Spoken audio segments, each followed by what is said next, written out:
बिस्मिल्लाहिर्रहमानिर्रहीम। अस्सलाम वालेकुम। क्या फरिश्ते बेहोश होते हैं? आखिर फरिश्तों के बेहोश होने की वजह क्या है? इस वीडियो में हम इसी के मुतल्लिक जानेंगे। जैसा कि हज़रत अबू हुरैरा रज़ियल्लाहु तआला अन्हु से रवायत है कि अल्लाह के रसूल सल्लल्लाहु अलैहि वसल्लम ने इरशाद फरमाया, जब अल्लाह ताला आसमान पर कोई फैसला फरमाते हैं तो फरिश्ते आयदी से अपने पर मारने लगते हैं, तो इससे इस तरह आवाज पैदा होती है जैसे किसी साफ चिकने पत्थर पर जंजीर के मारने से पैदा होती है। अली बिन मदीनी फरमाते हैं कि सुफियान रावी के सिवा दीगर रावियों ने ये लफ्ज भी बयान किए हैं। इस आवाज से इन फरिश्तों पर दहशत तारी हो जाती है। फिर अल्लाह ताला अपना हुक्म फरिश्तों तक पहुंचा देते हैं। जब इनके दिलों से डर और दहशत दूर हो जाती है तो दूसरे फरिश्ते नजदीक वाले फरिश्ते से दरियाफ्त करते हैं कि परवरदिगार ने क्या हुक्म सादर फरमाया है। नजदीक वाले फरिश्ते जवाब देते हैं कि जो फरमाया बजा इरशाद फरमाया और वो बड़ा आलीशान और अजमत वाला है। मज़कूरा बाला रवायात में बाज़ फरिश्तों की ऐसी सख्त घबराहट का बयान है जिससे वो अल्लाह का हुक्म सुनने की भी ताब ना ला सके, जबकि बाज़ दूसरी रवायात में बाज़ फरिश्तों का इस मौके पर बेहोश हो जाने का भी जिक्र है। इसकी वजाहत हज़रत नवास बिन समान रज़ियल्लाहु तआला अन्हु से मरवी है। दर्ज ज़ैल हदीस से भी होती है। हजरत सल्लल्लाहु अलैहि वसल्लम ने फरमाया, जब अल्लाह ताला किसी मामले को वही करने का इरादा करते हुए गुफ्तगू करते हैं तो इस वही से आसमानों में जलजला बर्पा हो जाता है। अल्लाह ताला से खौफ की वजह से ऐसा होता है। जब अहले आसमान यानी फरिश्ते इस वही की आवाज को सुनते हैं तो वो भी बेहोश होकर सजदा रेज हो जाते हैं। सबसे पहले हजरत जिब्राइल अलैहिस्सलाम अपना सर उठाते हैं और अल्लाह ताला हस्बे मंशा इनसे अपनी वही से कलाम फरमाते हैं। फिर जिब्राइल अलैहिस्सलाम फरमाते हैं कि अल्लाह ताला ने ये हक बात कही और वो आलीशान है। अब सवाल ये है कि फरिश्ते कहाँ रहते हैं? कुरान और सुन्नत के मुताले से मालूम होता है कि फरिश्ते आसमानों में रहते हैं और अल्लाह के हुक्म से मुख्तलिफ कामों के लिए जमीन पर आते हैं और फिर वापस आसमान पर चले जाते हैं। मसलन कुरान मजीद के एक मकाम पर खुद फरिश्तों की ये बात मज़कूर है कि हम तेरे रब के हुक्म के बगैर नहीं उतरते। हजरत अब्दुल्ला बिन अब्बास फरमाते हैं कि नबी करीम सल्लल्लाहु अलैहि वसल्लम ने जिब्राइल अलैहिस्सलाम से कहा, आपको क्या रुकावट है कि आप हमारे पास इससे ज्यादा मर्तबा आएं जितना कि अब आप आते हैं? तो इस पर आयत नाज़िल हुई। इसी तरह कुरान मजीद के एक और मकाम पर है कि शबो कदर के मौके पर अल्लाह के हुक्म से फरिश्ते जमीन पर उतरते हैं। इरशाद बारी ताला है, इस शब में हर काम के सरअंजाम देने के लिए अपने रब के हुक्म से फरिश्ते और रूह अमीन यानी जिब्राइल अलैहिस्सलाम उतरते हैं। फरिश्तों की तादाद कितनी है इसके बारे में कुरान और सुन्नत में कोई अदद मज़कूर नहीं। इसी तरह इंसानों और जिन्नों की हतमी तादाद के बारे में भी नसूस खामोश हैं, बल्कि कुरान मजीद में ये बात बयान की गई है कि तेरे रब के लश्करों को इसके सिवा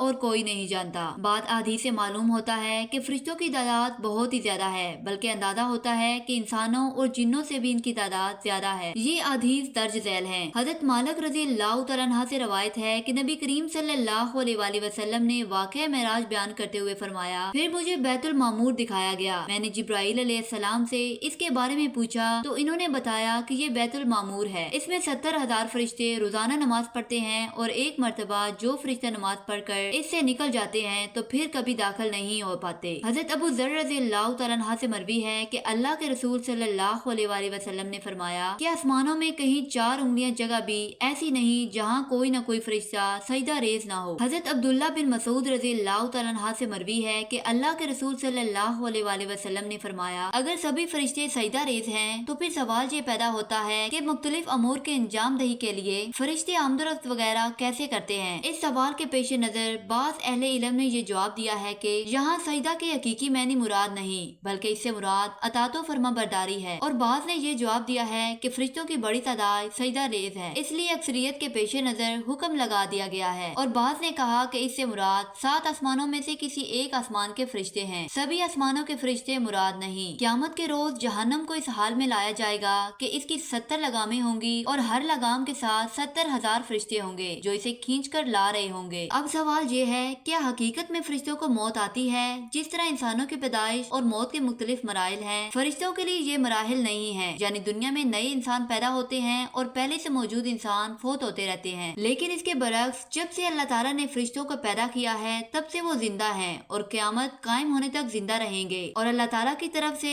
इन्हें जो जिम्मेदारियां दी गई हैं इन्हें बाहसन तरीके से वो पूरा करते रहेंगे। लेकिन जब क़यामत आ जाएगी तो ये फरिश्ते भी मौत से दो चार होंगे और एक वक्त ऐसा आएगा जब कायनात में अल्लाह रब्बुल इज्जत के अलावा कोई और जिंदा ना होगा। इसी सूरत हाल को कुरान मजीद में इस तरह बयान किया गया है, जमीन पर जो है सब फना होने वाले हैं, सिर्फ तेरे रब की जात जो अजमत और इज्जत वाली है वही बाकी रह जाएगी। इसी तरह कुरान मजीद में है, आखिरकार हर नफ्स को मरना है। इन आयात से मालूम हुआ कि ये सारी कायनात तबाह होगी और अल्लाह ताला के अलावा हर जी रूह मौत से दोचार होगा। ये मंजर किस तरह बर्पा होगा इसके बारे में कुरान मजीद में है, और सूर फूंक दिया जाएगा, बस आसमानों और जमीन वाले सब बेहोश होकर गिर पड़ेंगे मगर जिसे अल्लाह चाहे। ये दूसरा सूर होगा जिससे हर जिंदा मर जाएगा, खवा आसमानों में हो या जमीन में, मगर वो नहीं मरेगा जिसे अल्लाह चाहे। जैसा कि मशहूर हदीस में है, फिर बाकी बचने वालों की रूहें कब्ज की जाएंगी, यहाँ तक कि सबसे आखिर में मलकुल मौत मरेगा और सिर्फ अल्लाह ताला ही बाकी रह जाएगा जो हय्युल कय्यूम है, जो अव्वल से है और आखिर में भी हमेशगी और बका के साथ रहेगा। और अल्लाह ताला इस वक्त कहेंगे, आज किसकी बादशाहत है। 3 मरतबा यही बात कहने के बाद अल्लाह ताला खुद ही अपने आप को जवाब देंगे कि आज सिर्फ अल्लाह ताला की बादशाहत है जो अकेला और कहार है। नीज अल्लाह ताला फरमाएंगे, पहले भी मैं ही अकेला था और अब भी मैं ही हर चीज पर गालिब हूँ और मैंने हर चीज को फना हो जाने का हुक्म दे दिया है। फिर अल्लाह ताला सबसे पहले हजरत इसराफील अलैहिस्सलाम को जिंदा करेंगे और इन्हें हुक्म देंगे कि वो सूर फूंके। ये तीसरा और बाज़ अहले इल्म के बकौल दूसरा मर्तजम सूर होगा, जिससे वो सारी मखलूक जो मुर्दा थी जिंदा हो जाएगी, जैसा कि इरशाद बारी ताला है। फिर दोबारा सूर फूंका जाएगा, बस वो सब खड़े होकर देखने लग जाएंगे। बाज़ रवायात में 4 बड़े फरिश्तों की मौत का तज़किरा इस तरह किया गया है। हजरत अनस रज़ियल्लाहु तआला अन्हु फरमाते हैं कि नबी करीम सल्लल्लाहु अलैहि वसल्लम ने ये आयत तलावत फरमाई, फिर सूर फूंका जाएगा तो इससे आसमानों और जमीन की हर चीज फना हो जाएगी सिवाय इसके जिसे तेरा रब चाहे। तो सहाबा इकराम रज़ियल्लाहु तआला अन्हु ने कहा, ए अल्लाह के रसूल सल्लल्लाहु अलैहि वसल्लम, वो कौन लोग हैं जिन्हें अल्लाह ताला पहले सूर फूंकने के वक्त मरने से मत्सना कर देंगे। आप सल्लल्लाहु अलैहि वसल्लम ने फरमाया, वो जिब्राइल, मिकाइल, इसराफील और मलकुल मौत हैं। चुनाचे अल्लाह ताला मलकुल मौत से इस वक्त पूछेंगे जब वो पहला सूर फूंक चुके होंगे कि मेरी मखलूक में से कौन कौन बाकी रह गया है। हालांकि अल्लाह ताला को इस बात का इल्म सबसे ज्यादा है। चुनाचे मलकुल मौत कहेंगे, ए परवरदिगार, जिब्राइल, मिकाइल, इसराफील और ये तेरा ज़ईफ बंदा मलकुल मौत बाकी रह गए हैं। अल्लाह ताला फरमाएंगे, इसराफील और मिकाइल की जान भी निकाल लो। चुनाचे मलकुल मौत हुक्म की तामील करेंगे और ये दोनों फरिश्ते भी 2 बड़े बड़े पहाड़ों की तरह गिर पड़ेंगे। फिर अल्लाह ताला मलकुल मौत से फरमाएंगे, तुम खुद भी मर जाओ। चुनाचे वो भी मर जाएगा। फिर अल्लाह ताला हज़रत जिब्राइल अलैहिस्सलाम से पूछेंगे, ए जिब्राइल, अब कोई बाकी रह गया है। जिब्राइल कहेगा, ए बुलंदो बाला, बरकत और अजमत, आप ही का चेहरा बाकी है जो हमेशा बाकी रहेगा। और या फिर जो जिब्राइल बाकी रह गया है जो मरने और फना हो जाने वाला है। अल्लाह ताला फरमाएंगे, ए जिब्राइल, तेरा मरना भी जरूरी है। चुनाचे इसी वक्त जिब्राइल सजदा रेज़ हो जाएंगे और इनके पर फड़फड़ाने लगेंगे और वो अपनी जान अल्लाह ताला के सुपुर्द कर देंगे। हजरत अबू हुरैरा रज़ियल्लाहु तआला अन्हु से रवायत है कि 2 आदमियों ने आपस में झगड़ा किया और एक दूसरे को बुरा भला कहा। एक इनमें से मुसलमान था और दूसरा यहूदी। मुसलमान ने कहा, इस जात की कसम जिसने मोहम्मद सल्लल्लाहु अलैहि वसल्लम को तमाम दुनिया वालों पर बुजुर्गी दी। जबकि यहूदी ने कहा, इस जात की कसम जिसने हजरत मूसा अलैहिस्सलाम को तमाम दुनिया वालों पर बुजुर्गी अता की। इस पर मुसलमान ने हाथ उठाया और यहूदी को तमांचा दे मारा। वो यहूदी नबी करीम सल्लल्लाहु अलैहि वसल्लम की खिदमत में हाजिर हुआ और मुसलमान के साथ अपना ये झगड़ा आप सल्लल्लाहु के सामने बयान किया। आप सल्लल्लाहु अलैहि वसल्लम ने इस मुसलमान को बुलवाया और इससे भी इस वाक़े की तफसील पूछी। इसने आप सल्लल्लाहु अलैहि वसल्लम को सारी बात बता दी कि ये यहूदी आप सल्लल्लाहु अलैहि वसल्लम के मुकाबले में हजरत मूसा अलैहिस्सलाम को अफसल करार देता था, इसलिए मैंने इसे मारा है। तो आप सल्लल्लाहु अलैहि वसल्लम ने इरशाद फरमाया, मुझे हजरत मूसा पर तरजीह ना दो। लोग क़यामत के रोज बेहोश कर दिए जाएंगे, मैं भी बेहोश हो जाऊंगा। बेहोशी से होश में आने वाला सबसे पहला शख्स मैं होऊंगा, लेकिन मैं उठते ही देखूंगा कि मूसा अलैहिस्सलाम ने अर्श का किनारा पकड़ा होगा।